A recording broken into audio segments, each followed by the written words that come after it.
One TV Patrol. Padayon sa mga balita sa One TV Patrol. Barangay Health Station, income generating facilities sa barangay. Dunay dakong papel sa barangay ang pagbaton og BHS o Barangay Health Station. Matud pa ni Misamis Occidental 2nd District Representative Ando Waminal nga ang BHS dili na usa ka simpleng community health center. Apan preparatory health facility kini isip birthing home o balay paanakanan. Dinhi na idangop ang mga kababayenan sa barangay nga umalana kon pamati sa inahan normal ang iyang pag-labor.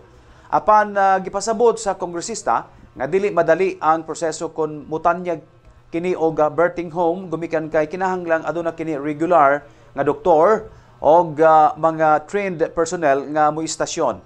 Tipiko og bahin lang kini sa mga requirement aron ang usa ka birthing home mupasar sa standard sa DOH o ma-accredited sa PhilHealth.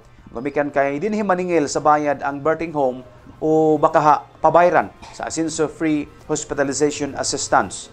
Ang mga payment nga makolekta sa barangay gikan sa birthing home, additional kining revenue nga magamit sa barangay alang sa bisan unsang programa o aktibidad gawa sa matag tuig nga NTA to National Tax Allotment. Nindot po kayo karon because the PhilHealth in collaboration with the DOH, of course under the directive of our President Bongbong Marcos, no, so gusto nila i-empower ang mga barangay health stations na mahimo pong income generating, no. So what do we mean by that? Ang atong mga barangay health stations din sa segundo distrito, even if they are funded not by DOH but by the CIDPWH or Congressional Initiative, no, atong gisunod ang plano sa DOH. Ato lang siguro panindot gamay ang aesthetic sa gawas, but ang interior ana is that's approved by the Department of Health. So pwede siya mahimong or it's prepared to become kaning birthing center, no. So once it will be kaning licensed by the DOH to become a birthing center, pwede na manganak dira, no, and all PhilHealth members na manganak dira, bayaran ang barangay og 15,000 pesos. Walay bayaran ang ang katawhan, no. So muna mo income generating because if we have 10 people giving birth in that barangay health station, let's say in 1 month, that's 150,000.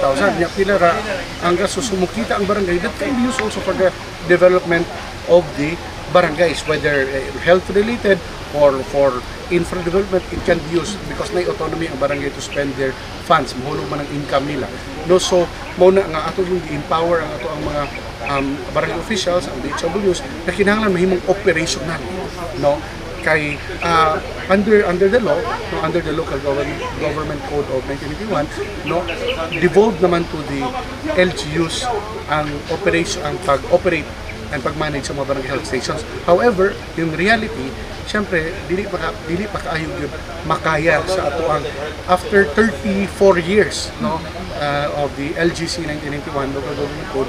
After 34 years, di pa gyud kaya gyud sa ato mga LGUs nga i-finance ang pagpalit sa tambal, pag-provide sa doctors, no, because a lot of our LGUs are still NTA dependent, no. So muna nga additional way ni to successfully operate the barangay health stations nga magkipag-partner with the DOH and PhilHealth. TV Patrol. One TV Patrol. One TV Patrol. One TV Patrol.